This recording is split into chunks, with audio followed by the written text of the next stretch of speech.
Existem três tipos de adoração: adoração que sai da sua boca, adoração que sai da sua mente e adoração que sai da sua alma. Para você adorar a Deus com a mente, é só você adorar a Deus com os seus pensamentos. É só você pensar em tudo que você pensar, tem que ser pensado para glorificar ao nome do Senhor. Por isso Jesus disse: pensai nas coisas que são de cima, buscai as coisas que são de cima. Ele está dizendo: adora a Deus com o teu pensamento, porque eu que sei que pensamento tenho sobre vós, pensamento de paz e não de mal. Você adora o Senhor com aquilo que sai da tua boca. Deus está dizendo: todas as palavras que saem da sua boca não são palavras de engano, não são palavras de mentira, são palavras de verdade que louva o Senhor. Deus jamais vai Davi, porque Davi cometia o pecado apenas uma vez. Ele podia até cometer o pecado, mas ele não deixava o pecado entrar pela segunda. Por que isso? Porque tem um homem sábio e um homem inteligente. O sábio, ele aprende com os erros dos outros. O inteligente aprende cometendo erro. Davi era um homem muito inteligente, mas sábio foi Salomão, que preferiu abandonar toda a vaidade e disse: vaidade de vaidade, tudo é vaidade. A beleza passa, a glória do homem passa, mas a palavra do Senhor, ela permanece para sempre. Por isso o salmista vai dizer: o seu louvor estará continuamente nos meus lábios. Adoração da palavra. E quando você adora com a alma, é quando você adora a Deus com todos os seus sentimentos. Irmão, o que significa isso? Adorar a Deus com todos os sentimentos. É muito simples. Se você está triste, você adora. Se você está alegre, você também adora. Se você está nervoso, adora também. E se você não está, também adora. Deus significa isso, o pregador explica. É simples. Não importa seu estado de espírito, adore ao Senhor. Não importa a situação em que você esteja vivendo, seja em aflição de alma, seja em alegria ou gozo no espírito, adore ao Senhor. Sabe por quê?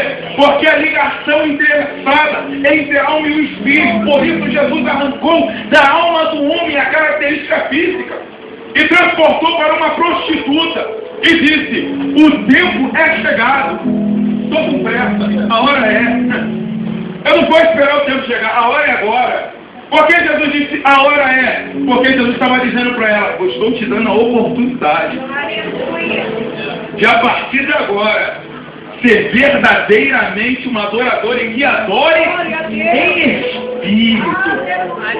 Quando Jesus diz os verdadeiros adorarão em espírito, ele está dizendo: eu estou dando a oportunidade de você largar a sua carne para viver no espírito comigo. Por isso ele não disse: o tempo vai chegar. Aí ele pensou: se o tempo é chegado, até ela chegar e viver esse tempo, ela vai voltar para o pecado daqui. Então eu vou fazer o seguinte: eu vou trazer para ela o meu projeto. A hora é agora. Ele está dizendo: eu estou te dando a oportunidade. A hora é agora. Ele está dizendo: talvez o seu amanhã possa não chegar, mas a tua oportunidade é chegada. A hora é. Não perca. A hora é essa. O que você quer dizer com isso? Deus não te fez passar por essas portas para ficar de boca fechada. Tendo a sua Bíblia comigo, abre aí no livro de João. Esse somzinho que você vai ouvir, João capítulo de número 7. João 7. Vamos ler um versículo e vamos pular para o 8. Amém? Capítulo 8. João capítulo 7, versículo 24 diz assim: não julgueis segundo a aparência, mas julgai segundo a reta justiça. Capítulo 8 diz assim: porém Jesus foi para o Monte das Oliveiras, e pela manhã cedo voltou para o templo, e todo o povo vinha ter com ele, e assentando-se os ensinava. E os escribas e fariseus trouxeram-lhe uma mulher apanhada em adultério, e pondo-a no meio, disseram-lhe: mestre, esta mulher foi apanhada no próprio ato adulterando. E na lei nos mandou Moisés que as tais sejam apedrejadas. E tu, mestre, pois, o que dizes? Isso diziam eles, tentando para que tivesse do que acusar.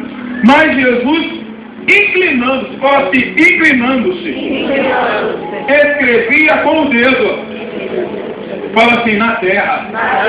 Fala, na terra. Versículo 7. E como insistissem perguntando-lhe, endireitou-se Jesus e disse, aquele que dentre vós está sem pecado, seja o primeiro que atire a pedra contra ela.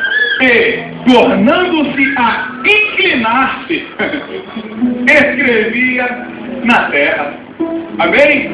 Olha essa pergunta falando para ela assim, o martelo que vai bater contra a tua vida baterá a seu favor, e as pedras que vierem contra ti serão lançadas ao chão. Entendeu? Aleluia! Sempre dando glória para Jesus. Querido, eu preciso que você preste bastante atenção, senão você não vai entender o que eu tenho para passar para a tua vida. Assim como o Senhor passou para mim, eu vou fazer o possível para ser guiando em cada palavra, letra e vírgula. Querido, estamos dentro de uma situação bem complexa, bem cabulosa, bem difícil. Por quê? Porque Jesus, dentro do seu ministério, ele tinha que exercer a função e o seu ministério na íntegra. Haja visto que quando entramos na Bíblia Sagrada para tentar entender qual era o ministério de Cristo, vamos entender que Jesus exerceu o ministério assim como Samuel exerceu o seu. No tempo em que Samuel, o 14º juiz, fora levantado no livro dos Juízes, você vai ver que Samuel, ele tinha 3 ministérios. O primeiro, juiz. O segundo, profeta. E o terceiro, sacerdote. Simbolicamente apresentando Jesus. Então entendemos que Jesus ele é juiz, sacerdote e profeta. Por que que Jesus ele se manifesta como juiz? Porque só ele é justo para julgar as causas justamente. Porque o homem julga segundo o que ele observa. Quando ele começa o seu ministério, em Mateus capítulo 7, no versículo 1, ele mesmo vai dizer, não julgueis, para que não sejais julgados. Bom, porque a mesma medida com que vos julgares, vos julgarão a vós. Jesus estava assim mostrando que nenhum homem na terra teria a capacidade de analisar uma causa, humanamente falando, e conseguiria dar o veredito de maneira correta, de maneira justa.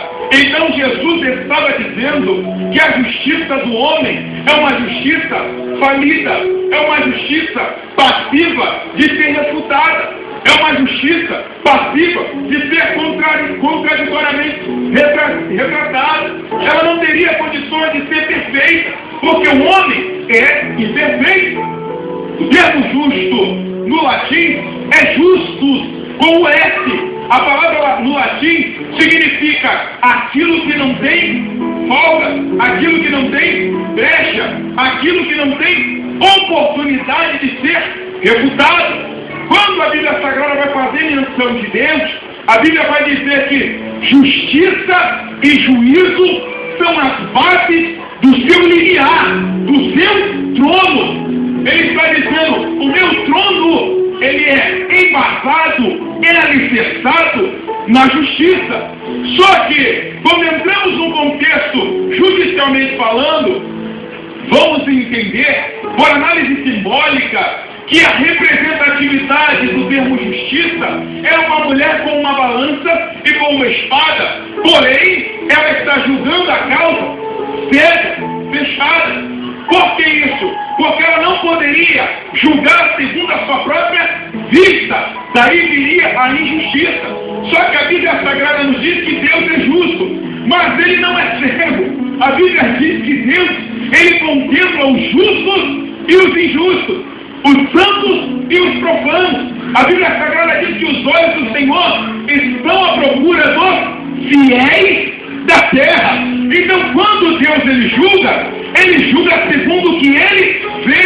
E tem 3 áreas que Deus observa. Foi o que foi falado na introdução. Porque Deus ele enxerga primeiro o meu e o seu pensamento. Deus ele enxerga primeiro o meu e o seu coração. Deus também enxerga e ouve as palavras que saem da sua boca. Essas são as 3 análises para Deus julgar uma causa. Por quê? Porque se Deus entrega algo e coloca algo sobre a sua vida, antes de Deus colocar na sua vida, primeiro Ele vai sondar a sua mente para saber aonde está o teu pensamento. Quando Deus vai colocar algo sobre a sua casa, sobre a sua vida, sobre a sua família, primeiro Deus precisa sondar o seu coração. Através do sondar de Deus no seu coração, Ele conhece o que está no teu coração, que você espera através da sua boca. Deuteronômio capítulo 8, no versículo 3, a parte B, vai dizer: eu te levei para o deserto, primeiro, para te humilhar, segundo, para te tentar, terceiro, para te provar, quarto, para te constranger. Para quê? Qual é o propósito da humilhação, do constrangimento, da tentação, da provação? Só o propósito: saber aonde está o seu coração. Deus, Ele tem as suas análises. Quando Deus Ele escolhe alguém para abençoar, então Ele coloca aquela pessoa literalmente num processo judicial. Para quê? Para que o diabo não tenha oportunidade de dizer: ela não merece, ele não merece, ela não pode alcançar, ele não pode alcançar. O que eu quero dizer com isso? A vitória de Deus vai vir para a tua vida e o diabo vai ter que ficar de boca.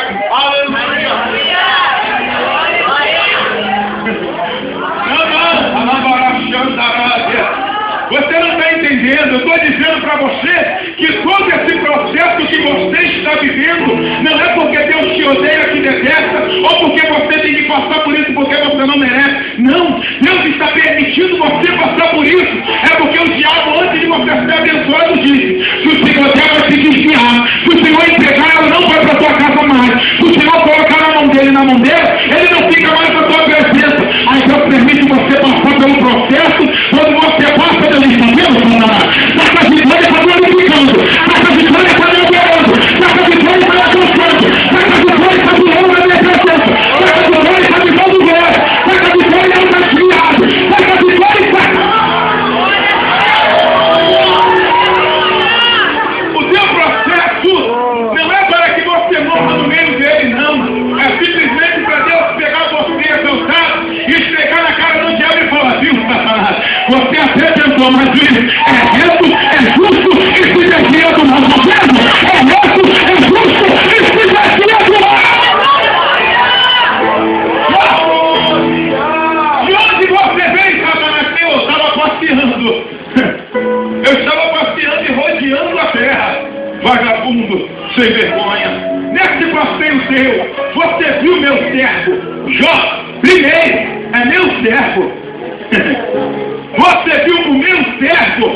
Ele só te serve, disse o diabo a Deus. Porque o Senhor ele cerca de bem, de bênção. Arranca o que ele tem e vamos ver se ele não blasfema na sua face. O termo face aqui, que o diabo está apresentando a Deus, ele está dizendo: se ele não blasfema na sua presença, ele está dizendo: é dentro da tua casa, dentro da tua presença, que ele vai te envergonhar. Deus falou assim: então vai lá, Satanás, e toca em tudo que ele tem, só não lhe tira a vida. O diabo toca, arranca, e toca aqui, arranca ali, e o processo estreita, aperta, fica complicado. Aí sabe o que o justo fala? Deus me deu, e ele mesmo tomou. Aí o diabo vai murmurar, aí Deus vai não, fica ouvindo, ele não acabou. Deus me deu, e ele tomou. Aí o diabo vai falar, ele vai murmurar, vai reclamar. Aí Deus: calma, Satanás, ele ainda não completou a frase. Toda frase tem um tempo para ser pronunciada. Porque Eclesiastes 3 diz que há tempo para todas. Calma, a frase não acabou. Jó diz: Deus me deu, e ele mesmo o tomou. Ele está dizendo: não foi o diabo quem arrancou, foi Deus. Glória a Deus. Primeira glória a Deus. O diabo não tem autoridade de arrancar nada da sua vida. Ele disse, Deus me deu. E ele mesmo o tomou. Ao diabo, pô, tomei minha primeira. E agora, vou tomar a segunda. Louvado seja o nome. Calma, segura. Quando ele diz louvado seja o nome, a palavra louvor no original significa barulho.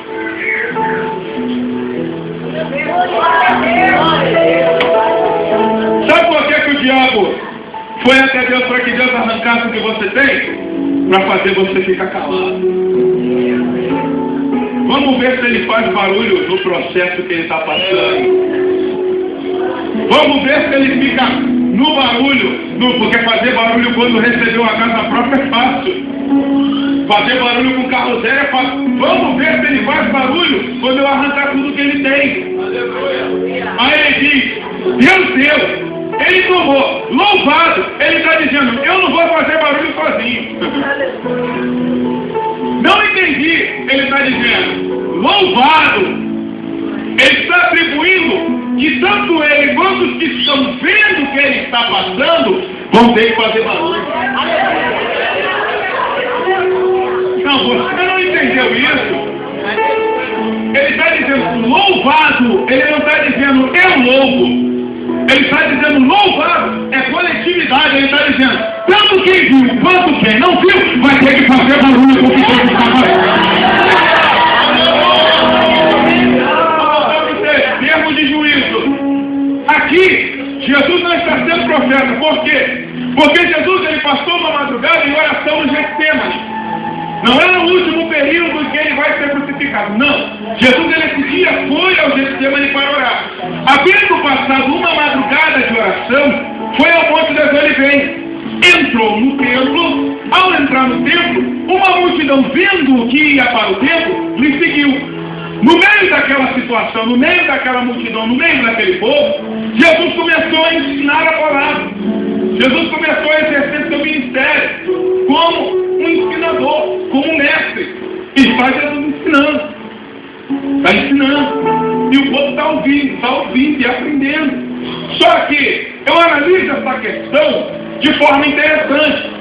Que o mesmo povo que ouviu e aprendeu foi o mesmo povo que crucificou. Mas eles aprenderam da boca do próprio Cristo e acabaram crucificando o próprio mestre. Por quê? Porque nenhum ensinamento é válido se não for praticado. A palavra de Deus não serve para ser lida se não for vivida.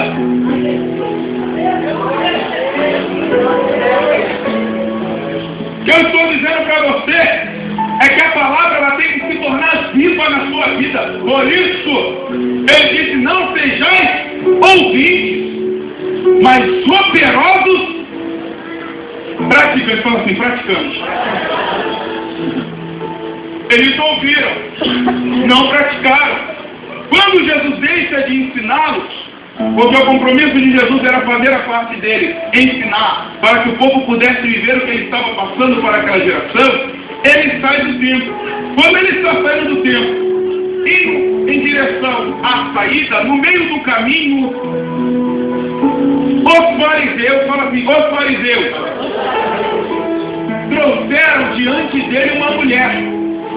E eles disseram, olha, Senhor, mestre. Por que eles disseram mestre? Porque eles não estavam exaltando a sabedoria e o conhecimento de Jesus.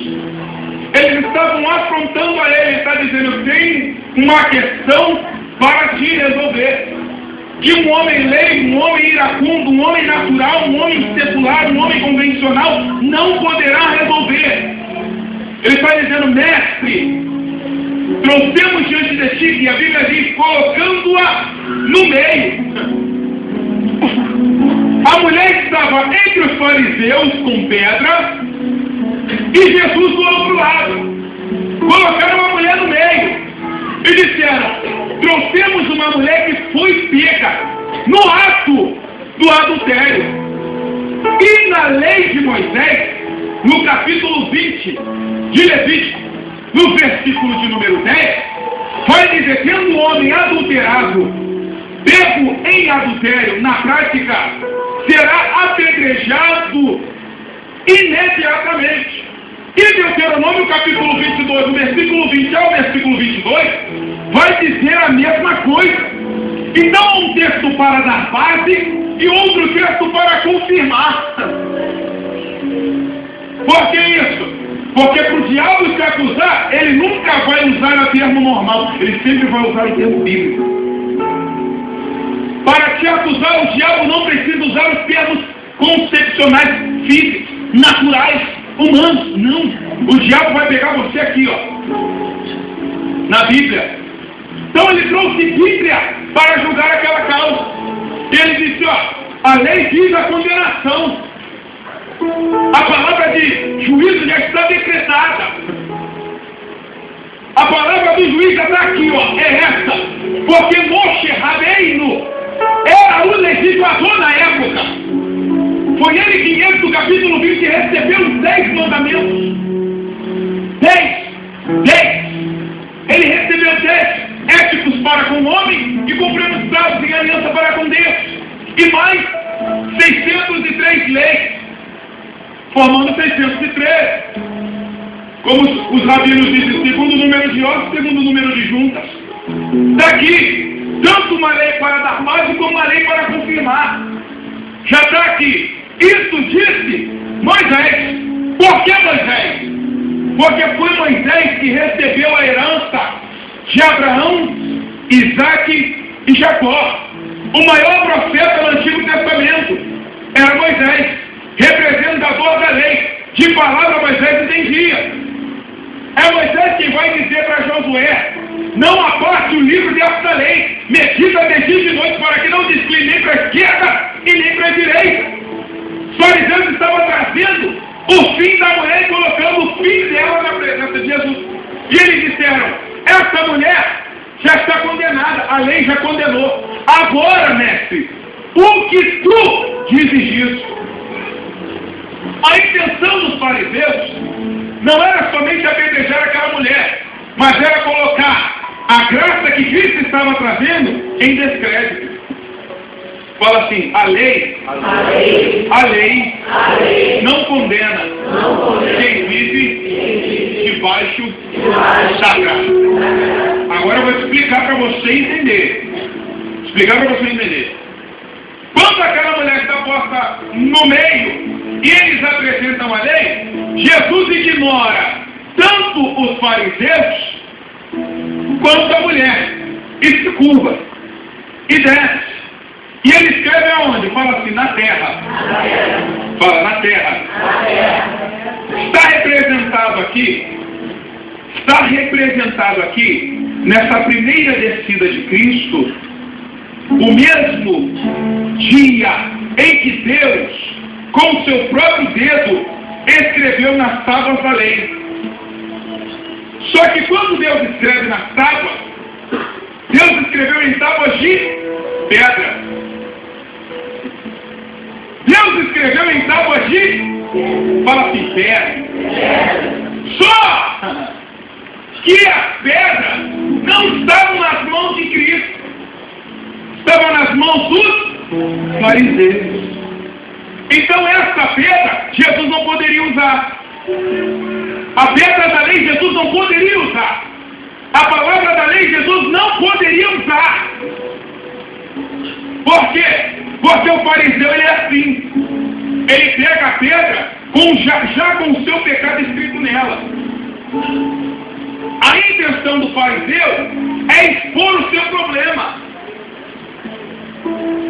Só que quando Jesus desce, ele diz: a primeira descida da lei é válida.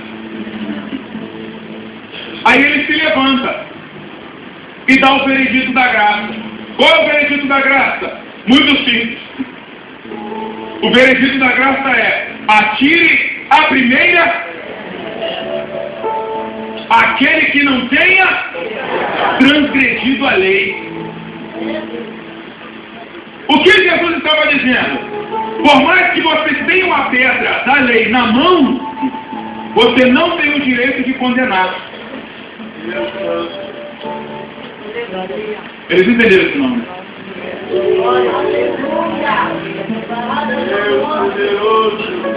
Aleluia!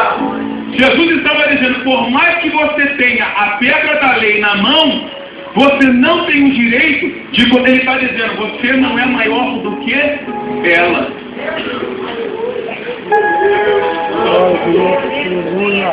Aí Jesus se curva pela segunda vez, ignorando novamente quem tem pedra e a mulher. Aí a Bíblia diz, os anciões primeiro largaram as pedras e depois os mais jovens. Por que primeiro os anciões? A Bíblia diz, com os anciões está a sabedoria e com os jovens a força. Vou explicar para você entender.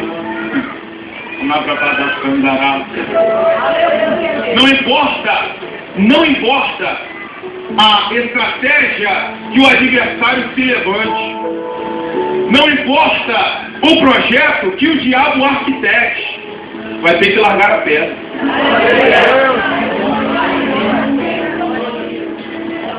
Não importa o peso da antiguidade na lei. Vai ter que largar a pedra. Primeiro os mais velhos. Por que os mais velhos? Porque os anciões eram os homens de maior integridade e respeito. Os maiores da terra, os maiores do tempo, não tinham autoridade para ajudar a causa daquela mulher. Deus, o próprio Cristo, estava dizendo, não importa o peso da pessoa, não importa o tamanho da pessoa, vai ter que largar a pedra. Qual é o segundo que larga a pedra? Os jovens. Eles já estavam mordendo a língua para sacar a pedra. Aí Jesus dá uma palavra. Quando Jesus dá a palavra, eles começam a pensar.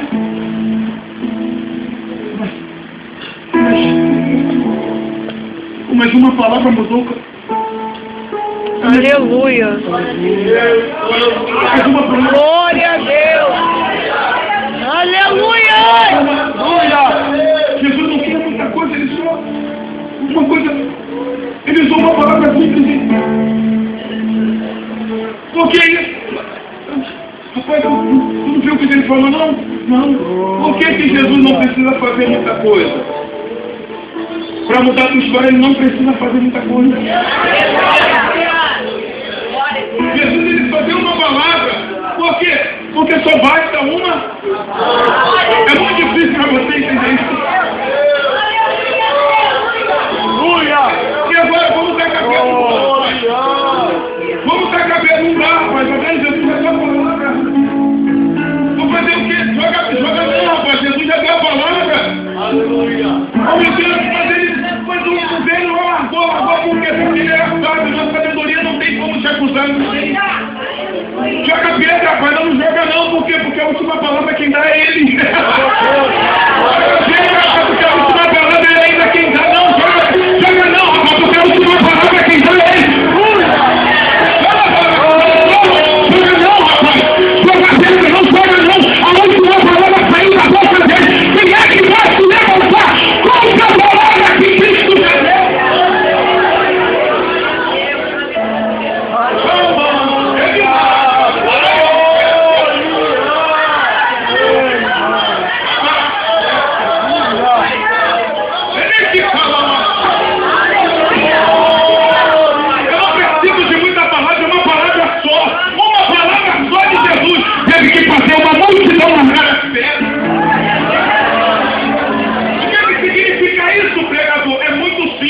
Jesus não precisa mostrar para você que ele está trabalhando. É só basta uma palavra. Como é que é? Você já recebeu uma palavra aqui. Leva ela para casa que tu vai ver o que ele faz.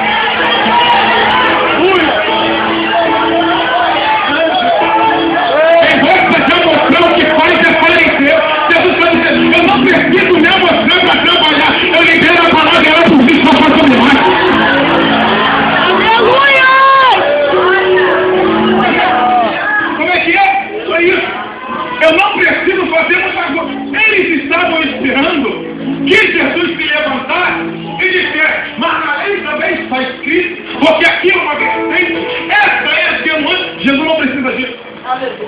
Quem precisa de justificativa é o próprio homem. Mas quem justifica o homem é o próprio Cristo. Porque Jesus é a segunda definição na terra, porque ele escreveu esse versículo aqui que lemos. Verso 1. Não julguei segundo a aparência. Por que isso? Porque era para ser apresentado também para ser apedrejado o homem que foi pego.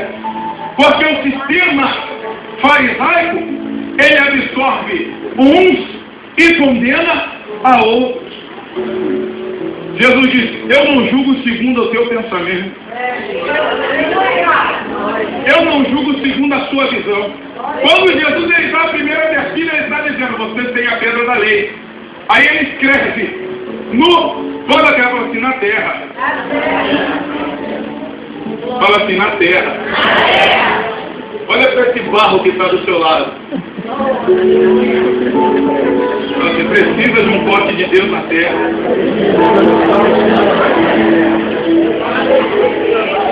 Fala para ele, só um toque na terra que vai mudar tudo.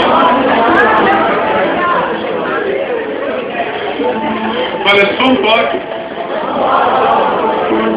Jesus ele não escreve em livros, pergaminhos. Jesus ele escreve na sua criação. Da onde foi formado o homem. Quando Satanás é amaldiçoado, Jesus disse para ele assim, o próprio Deus disse assim, ó, Adão deu mole, você vai ter que trabalhar, deu mole. Tu deu mole, também vai ter que engraçar, sentir dor, o negócio vai ficar muito solado, vai ficar muito patinho, vai ficar muito mais. Satanás, ó, filho vai nascer da mulher, então, serpente. A partir de hoje você vai se alimentar pelo pó da terra. A serpente se alimenta do pó da terra, porque ela se arrasta sobre o seu ventre. Isso é uma profecia para um homem. Que profecia é essa? É o pó da terra, o rastro de pó da terra que alimenta a serpente. Vou falar de novo para você entender, depois eu vou aplicar para você guardar. É o rastro do pó da terra que alimenta a serpente. Vamos pela lógica? Ela se arrasta, a poeira levanta e ela vai se alimentando. Se um homem vai caminhando e uma serpente ele segue, a poeira que é levantada pelo caminho, a serpente vai se alimentando. Você está entendendo isso? A serpente não tem como te acusar se você não deixar rastro. Aleluia! Você não entendeu? Vou falar de novo. Se você não deixar rastros, brecha, ela não tem do que se alimentar. Eu não vou falar de novo. Ela não tem do que se alimentar se você não deixar soltar para as brechas. Veio a serpente junto com os fariseus, a pedreira, só que ele burlou a lei a favor dele. Só que Jesus trouxe a completude que faltava, a graça. Quando ele se levanta e escreve na terra, ele está dizendo, apologia, onde abundou o pecado, o rastro que você deixou, superabunda a oportunidade de não pecar mais. Ele se levanta. Aí ele pergunta, mulher, primeiro, a minha preocupação não é com o seu pecado, porque o homem olha o seu pecado, eu não.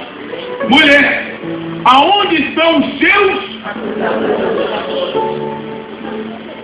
A palavra Satanás significa opositor, ou acusar. Está dizendo, aonde está o diabo que te acusa?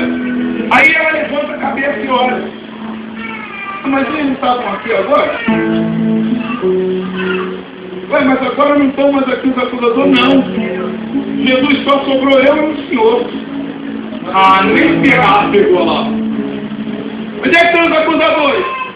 Foram embora.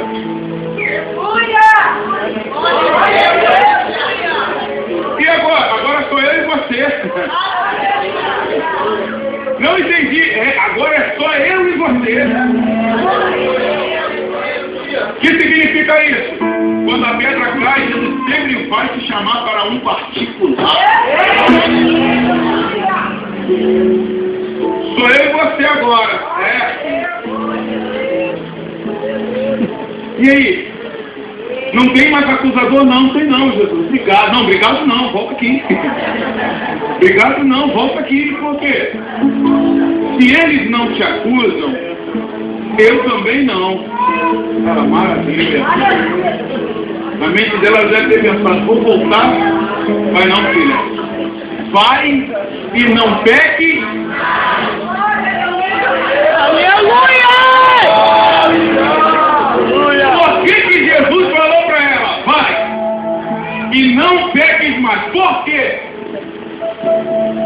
Porque ela estava presa pelos grilhões da morte. Ali a morte era certa. Se Jesus dá mole, a morte era certa. Se Jesus vacila, estava presa. Só que agora ela veio arrastada. Aí Jesus diz, agora você vai.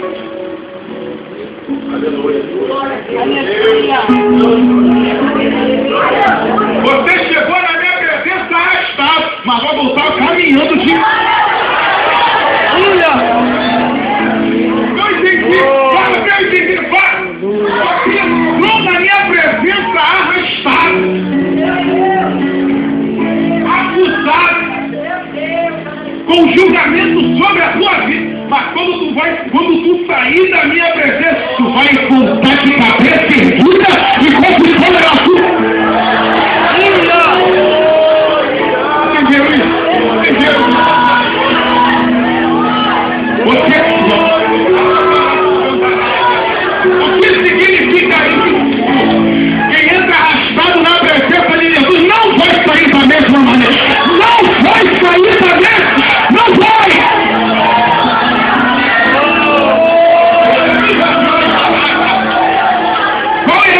Que o diabo colocou sobre a sua vida, Paulo. Não tem problema. Por quê? Porque na presença de Jesus ninguém fica preso. A liberdade, você tem liberdade. Então levanta a sua mão e acolhe a sua.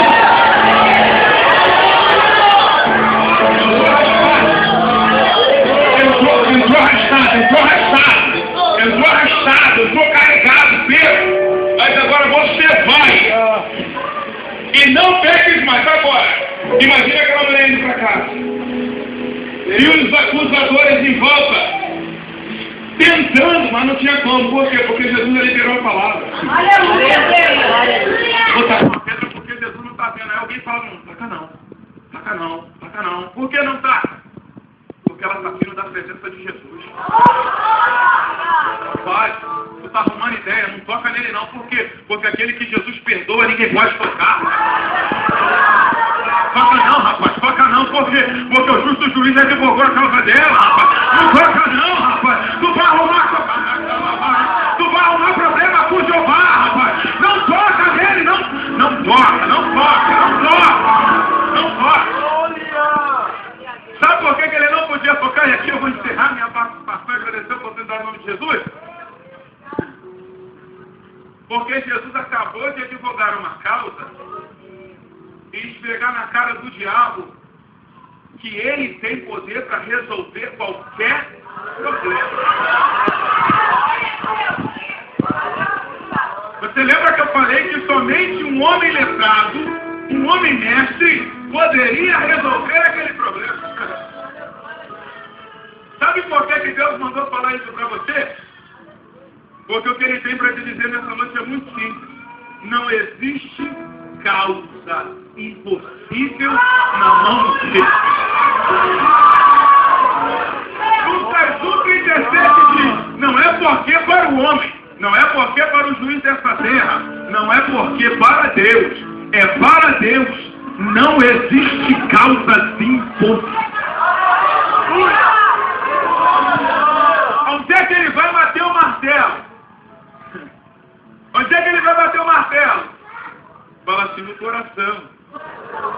Por quê? Porque só ele tem martelo que esmiuça pedra. Por que ele vai bater no coração? Porque não confirmar aqui dentro. Deus primeiro vai confirmar na sua alma, no seu coração. Aí você, quando alguém olhar para você, vai perguntar, e aí, a causa já saiu? Não. Mas você está alegre por quê? Porque vai tudo bem, vai tudo bem. Ainda não recebi vitória, mas está tudo bem. Essa vitória já está aqui, ó. A vitória já está aqui. A vitória já está. Se coloca de pé, se coloca rapidinho.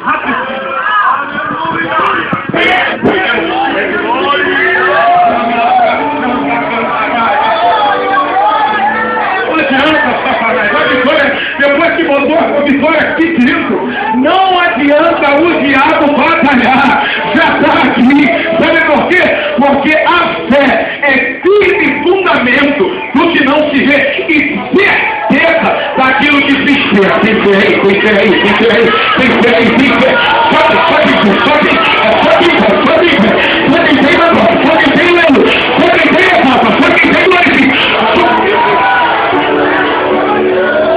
Olha para esse irmão que está do seu lado e fala para ele assim, eu preciso aumentar a minha fé. A morte chegou, deu um decreto, morte, o garoto morreu. Acabou. O centurião chegou e falou assim, olha só, o negócio é o seguinte. Eu sou homem sujeito às mesmas autoridades, sei que tu tem palavra, tem poder na autoridade da palavra. Eu dou uma palavra do camarada, vai pra cá, vai pra lá, ele faz, o que eu mando pela palavra. Eu quero saber, Jesus, o negócio é o seguinte, eu preciso de uma palavra sua só. A certeza já está aqui, é só uma palavra. E o meu criado sarará. Rapaz, eu estou assustado. Caramba, eu nunca me fez na mãe, não. Aliás, então seja feito como tu. Jesus disse, eu não vou opinar na tua vitória, vai ser do jeito que você. Aleluia! Jesus disse, eu não tenho palavra para te dar, vai ser do jeito que você quiser. Aí ele foi para casa.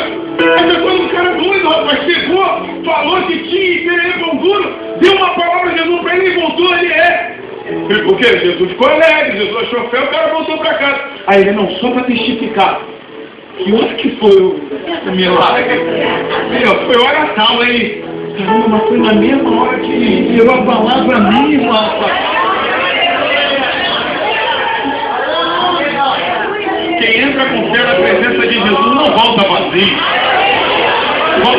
Só quem precisa de aumentar a sua fé, só quem precisa. Vem aqui que eu quero orar por você. Mas vem depressa, o horário já foi. O horário já foi. Eu vou passar o microfone agora. 1 minuto para você pegar o microfone. Você é vitória, já tá aí, mas você não acredita muito. Até é pouco. Caramba, Jesus pegou geral. Maravilha, rapaz. Que coisa linda, Jesus, aumentar a sua fé nessa noite.